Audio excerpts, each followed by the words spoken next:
కాకినాడ జిల్లా కోటనందూరు మండలంలో ప్రాథమికోన్నత జిల్లా పరిషత్ ఉన్నత పాఠశాలలో తల్లిదండ్రులు ఉపాధ్యాయులు ఆత్మీయ సమావేశం జరిగింది. ఈ కార్యక్రమానికి ఆయా గ్రామ పరిధిలో గల నాయకులు, స్కూల్ చైర్మన్ హాజరై కోటనందూరులో తెలుగుదేశం పార్టీ సీనియర్ నాయకులు మాజీ ఎంపీపీ గాడి రాజాబాబు, మాజీ ఎంపీపీ దంతులూరి చిరంజీవిరాజు, ప్రముఖ వ్యాపారవేత్త తెలుగుదేశం పార్టీ యువ నాయకుడు డాక్టర్ వెలగా వెంకటకృష్ణారావు ముఖ్య అతిథులుగా హాజరయ్యారు. ప్రధానోపాధ్యాయుడు జీకేఎస్ఎస్ అప్పారావు, హైస్కూల్ చైర్మన్ చందక శ్రీను అధ్యక్షతన జరిగిన కార్యక్రమంలో అతిథులు మాట్లాడుతూ విద్యార్థుల అభివృద్ధికి తల్లిదండ్రుల సహకారం తీసుకుని ఉపాధ్యాయులు కృషి చేయాలని, కూటమి ప్రభుత్వంలో విద్యాశాఖ మంత్రి నారా లోకేష్ విద్యా విధానం సమూలమైన మార్పులు తీసుకొస్తున్నారని, విద్యార్థులకు మాక్ అసెంబ్లీ నిర్వహించి నూతన ఉత్తేజాన్ని నింపారని, సాంకేతిక రంగంలో మంచి అభివృద్ధి సాధించడానికి విద్యార్థులకు ఇప్పటి నుండే తగిన శిక్షణ ఇవ్వడానికి ప్రభుత్వం కృషి చేస్తోందని అన్నారు.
ఇవన్నీ ఈ మధ్యనే వచ్చినాయండి. అంటే ఇప్పుడు ఏదైనా యాప్ ఇస్తారనుకోండి, ఆ యాప్లో కరెక్ట్గా ఫిలప్ చేసి ప్రజెంట్ చేస్తే ఖచ్చితంగా ఆ స్కూల్కి మెటీరియల్ అంతా పంపిస్తున్నాను.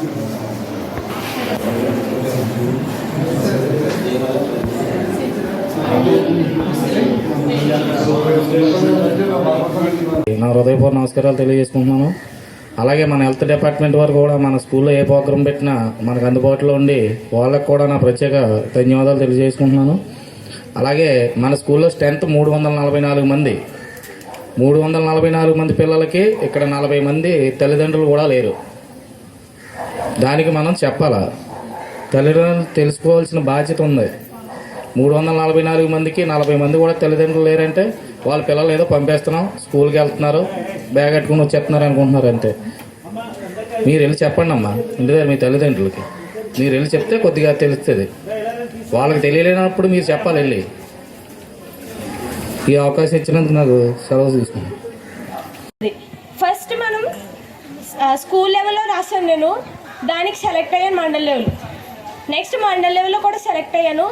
తర్వాత కాన్స్టిట్యుయెన్సీ లెవెల్కి తుని వెళ్ళాను. తునిలో నేను నేర్చుకున్నది ఏంటంటే మన స్కూల్లోనే కాదు అన్ని స్కూల్లో కూడా ఫస్ట్ రావాలని. అక్కడ నేను ఫస్ట్ రాలేదు, జస్ట్ 1 పాయింట్తో సెకండ్ వచ్చాను. సెకండ్ వచ్చినందుకు విజయవాడ రాలేదని చాలా ఫీల్ అయ్యాను. నెక్స్ట్ కాకినాడ కలెక్టర్ ఆఫీస్ నుంచి రమ్మన్నారని తెలిసిన వెంటనే చాలా హ్యాపీగా ఫీల్ అయ్యాను. నా యొక్క కృషికి ఒక ఫలితం అనేది దక్కిందని అనుకున్నాను. అక్కడికి వెళ్ళిన తర్వాత కలెక్టర్ గారు మెడల్ వేయడం నాకు చాలా ఒక గొప్ప ఫీలింగ్లా అనిపించింది. అలాగే అందరు కూడా ఫీల్ అవుతారని కోరుకుంటున్నాను. Thank you. త్వరలో కార్యరూపం దాల్చేలాగా రాజుగారు మొత్తం అందరూ కూడా, రాజబాబు గారు మొత్తం అందరూ ఈ మన స్కూల్ని, వారి సొంత స్కూల్ కాబట్టి ఇది మన స్కూల్ని డెవలప్ చేస్తే కండిత నోకరాజు గారిని కూడా వేదిక మీదకి రావాల్సిందిగా ఆహ్వానిస్తున్నాం. అలాగే మన పాఠశాల మరి పీటీ సారు వెక్టర్ గారిని కూడా వేదిక మీదకి రావాల్సిందిగా ఆహ్వానిస్తున్నాం.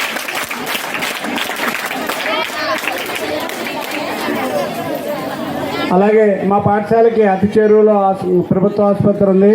మా పిల్లలందరికీ ఏ అవసరం వచ్చినా వాళ్ళు డాక్టర్ గారు కానీ స్టాఫ్ కానీ పురుగురులో ఉన్న పిల్లలు 4:30 అయిపోతే మాకు బస్సు ఆపుతలేదండి, మేము చాలా ఇబ్బందులు పడుతున్నాం అన్నారు.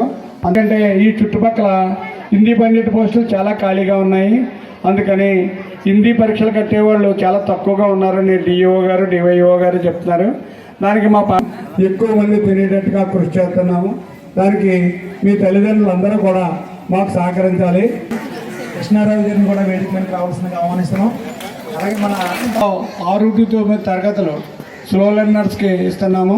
అలాగే ఈ పాల ట్యాబులకి సుమారు ప్రభుత్వం 80 లక్షలు ఖర్చు పెట్టి 30 ట్యాబులు ఇచ్చింది. దానికి వారి యొక్క ప్రతి ఒక్క ఉద్దేశాన్ని కూడా నోట్ చేసుకొని ఉపాధ్యాయులు సంవత్సరం అంతా కూడా ఉపాధ్యాయులు విద్యార్థుల్ని ఎలా తీర్చిదిద్దాలో అని ఈ కార్యక్రమాన్ని మన విద్యాశాఖ మంత్రి వర్యులు నారా లోకేష్ గారు మంచి ఉద్దేశంతో ఏర్పాటు చేయడం జరిగింది. ఇంత గతంలో కూడా ఇటువంటి మీటింగులు జరపడం జరిగింది. అదే గత గవర్నమెంట్కి ఈ గవర్నమెంట్కి కూడా చాలా డిఫరెన్స్ ఉంది. ఈ డిఫరెన్స్ను కూడా మీ పేరెంట్స్గా మీరందరూ తెలుసుకోవాలి. అలాగే ఈ వేదికను అలంకరించిన పెద్దలందరికీ కూడా నా యొక్క నమస్కారాలు. అలాగే విద్యార్థులకు తల్లిదండ్రులకి కూడా నా యొక్క ఆశీస్సులు. అలాగే ఈ కార్యక్రమం యొక్క ముఖ్య ఉద్దేశం ఈ విద్యాలయంలో ఉన్నటువంటిది మన ఊరికి మన ఇంటికి ఎలా అయితే దేవాలయం ఉందో అలాగే విద్యాలయం కూడా మనకి దేవాలయంతో సమానం.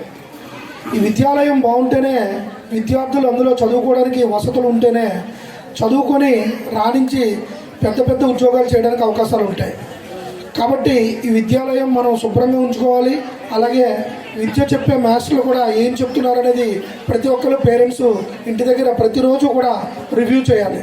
పిల్లలతో పాటు ఒక అరగంట కూర్చొని వాళ్ళు ఏం చెప్పారు ఈరోజు, మనం రేపటికి ఏం చెప్పబోతున్నారు, అలాగే విద్యతో పాటు పిల్లలందరూ కూడా దేంట్లో ఇంట్రెస్ట్గా ఉన్నారు, క్రీడల్లో అయితే క్రీడల్లో, అలాగే ఏ సబ్జెక్టులో అయితే ఇంట్రెస్ట్గా ఉన్నారో అది తెలుసుకొని ప్రతి విద్యార్థి ఎదిగే విధంగా ఉపాధ్యాయులతో పాటు పేరెంట్స్ కూడా సపోర్ట్ ఎంతో అవసరం. కాబట్టి ప్రతిదీ కూడా మనం తెలుసుకొని వారికి ఏం కావాలో అది మనం ప్రోత్సాహం అందిస్తేనే గవర్నమెంట్ ఎంత చేసినా దాంతోపాటు ఈ పేరెంట్స్ కూడా ప్రోత్సాహం ఎంతో అవసరం. పేరెంట్స్ ప్రోత్సాహంతో మనం చదువుకోలేదని చెప్పి విద్యార్థుల్ని ఎంతో చదివిస్తేనే మనకు ఉపయోగపడతారు వాళ్ళు. కాబట్టి అది గమనించి ప్రతి ఒక్కరు కూడా పేరెంట్స్ తెలుసుకొని మనం ఎంతో సపోర్ట్ చేయాల్సి ఉంది. అలాగే ప్రధానోపాధ్యాయులు